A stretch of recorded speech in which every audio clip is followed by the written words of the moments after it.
Yang kedua akan mendapat cahaya sempurna setelah dilaksanakan.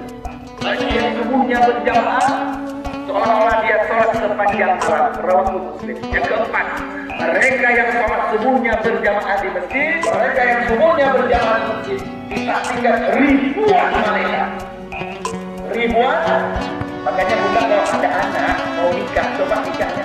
Mereka yang sholat subuhnya berjamaah di masjid berkesempatan untuk mengambil pahala haji dan umrah. Bagaimana caranya? Sholat dulu berjamaah di masjid, kemudian berzikir, baca Al-Quran, terus hatta dulu isyam, sampai terbitnya matahari.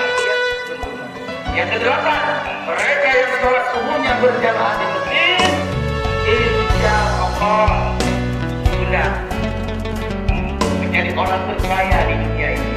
Oke? Bagaimana caranya? Rakaat al-fajr khairun min dunya wa ma fiha. 2 rakaat sholat sunat fajar afliya lebih baik daripada dunia dan isinya. Berarti dari orang terkaya. Cukup 2 rakaat dulu sholat. Yang ke-9, mereka yang sholat subuhnya berjamaah insya Allah terbebas daripada siksa.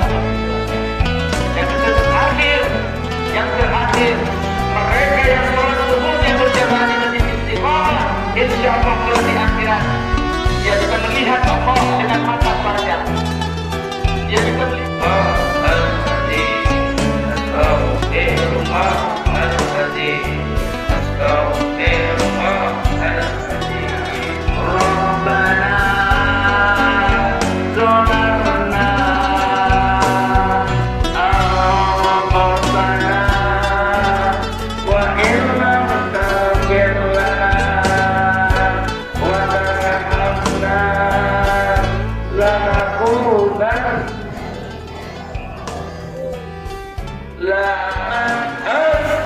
Astaghfirullah, ya Rahim, astaghfirullah.